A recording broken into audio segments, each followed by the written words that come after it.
Assalamu alaikum. So there's a lot going on in the world right now, in Palestine, in Qatar, in America. The craziness seems to just be increasing, but that's not really something I want to talk about right now. And I don't think there's much point in dwelling on these moment-to-moment events that are going on, except to protest very strongly against them and to speak out about the truth of the events as we understand the truth and we see who the oppressors are and who the ones who are oppressed are. And that should be something that's very easy for us as Muslims in theory. But of course we see that's not really the case. But I really want to talk about this in a very abstract way, and I hope you don't mind that. I'm sure there's so many videos on very specific, analyzing the specifics of all the situations that are going on. So I'm going to be a little bit more conceptual, more chronic about it. To begin, Bismillahirrahmanirrahim, when we look at time, time has one meaning and one experience for us and another for God, who is above and beyond time. So time in the unfolding arc of events over generations can appear drawn out and incomprehensibly long for us. So we witness injustice and we grow impatient and we grow fearful, and we perhaps hope itself becomes faint within us because of what is unfolding around us. So our vision has a short horizons, perhaps measured in weeks and months, or for those with a longer view by the length of our own lives, or perhaps that of the lives of our children and our grandchildren. Because we are caught in the midst of the churn of events in which the wealthy and powerful battle it out for influence, control, and self-aggrandizement in the playing field of this world, we, the majority who long for justice, compassion, and mercy, are often sidelined and silenced. And it is a constant battle to impact the vested political and corporate fields who manufacture the troubles of the world and then try to manufacture our consent for the oppressive paths that they have chosen against our objections. So it becomes difficult to see beyond the incessant ticking of the event clock when developments unfold so swiftly, and so we are entrapped mentally, psychologically, spiritually, and bodily within the thin sliver of the immediate time, and our judgment and actions and decisions churn within the maelstrom of the present. And within this turbulence, unless we are solidly moored and anchored, the innocent and guilty will together unwillingly be swept away by the storm, mentally, psychologically, their worldview altered by the events unfolding around them, the scope of their vision blinkered by the narrow and confining narratives that constantly surround us. However, time and the unfolding of events has one meaning and experience for us and entirely another for God. As the famous dua states, the supplication, God is the patient, unruffled one who never needs to hurry.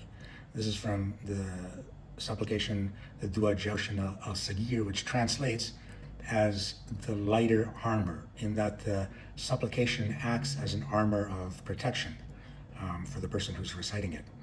So we plot or plan as humans, but as the Quran states, God is the best of planners. That's Quran 8:30, because his plans encompass all plots or plans and comprehends all intersecting destinies. So while we imagine our plotting is deep and clever, it appears as childish and full of vulnerabilities to him. And while we may think our decades or generation-long plans are complex and effective, his truly long plans, multi-millennia and beyond, and his scope of knowledge of the minutest details of external and internal reality of every interaction and its possible outcomes and every possible change and alteration entirely encompasses and overwhelms all other plans. As the Quran says, with him are the keys of the unseen. None knows them but he. He knows what is on the land and in the sea. Not a leaf falls, but he knows it.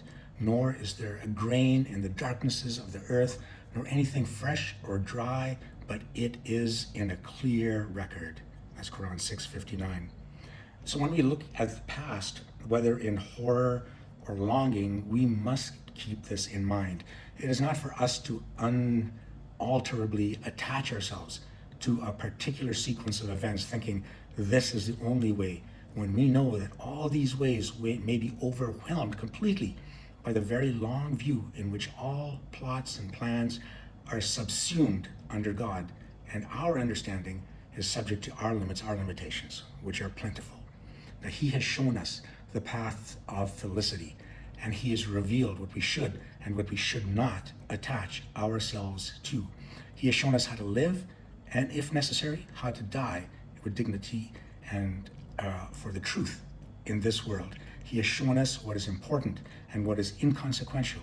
He has shown us how to confront oppression, how to remove our fear, the fear which shakes us and infects our heart, and to reach for truth and to stand with it, and what to attach ourselves to and what to detach ourselves from. He has offered it to us in a book sent down from on high and said, contemplate deeply, bond yourself, your intellect and your heart to him, and then you will be with the one who encompasses and overwhelms the endless plots and counterplots, the plans and the counterplans of these creatures that are so enamored with the quicksands of this world, this dunya and its limitations. But he encompasses them entirely, and even as they build their schemes, he unravels and undoes what they attempt. The Quran says, be not like she who untwisted her yarn after it was strong into unraveled strands. That's Quran 16, verse 92.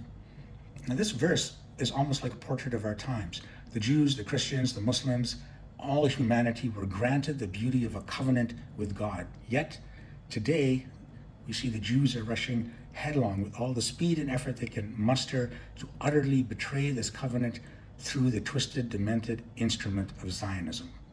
The Christians are rushing to betray their Jesus by likening and linking him to the most despicable and lowly political and military movements, and overwhelming his beauty with the ugliness within their own perceptions and their own selves, their distorted perception of this mundane domain of the world and their own very worldly desires. And the Muslims have shrunk the grandeur and the cosmic metaphysical nature of the Prophet and the Quran to fit the purview of their visionless, narrow, mean-spirited, small-minded squabbling and sectarian politics, and their submission to the empires they love to make deals with. They no longer know how to live the Quran, only how to undo one another using Quran and Hadith as a club to strike at their fellow Muslims. We speak of faith, but we act on the impulses of the nafs al-amara, the lower soul that commands to our own ego and commands to evil. Now God gave us all a rope to grasp firmly, but like the person in the verse of unraveling, we separate what he united. And when we unravel that binding rope, that firm cord, it is as if we are unraveling our own selves, our very souls. We are undoing our God-given nature. And if the unraveling is ever completed, it will be as if our faith itself has been unraveled, or we have unraveled it. And then we need not hope to find ourselves again if we let it go that far. As the Quran says, if you turn away, unraveling what you were granted, he will replace you with another people. They will not be like you. If you do not go forth nobly and valiantly, he will punish you with a painful punishment and will replace you with another people, and you will not harm him at all. We will all be like those sad examples mentioned in the Quran of the people who were granted the best and exchanged it for the worst. He created us, as the Quran says, of the highest of the high. And do we then reduce ourselves to the lowest of the low, as the Quran says in 95, verse 5? What is wrong with us? God is on a different plane than us. Our schemes, our plotting and planning is insignificant in light of his all-encompassing knowledge. He has shown us, as the Quran says, the two ways, the two paths. One is a steep path, necessitating exertion in intellect, in intelligence, in faith, and in the deepest purity of the heart. And the other, the easy, unraveling, downward path, sliding to a kind of oblivion. Which path should we take? Which path will we, in our life, choose? Assalamu alaikum, and thank you for your time.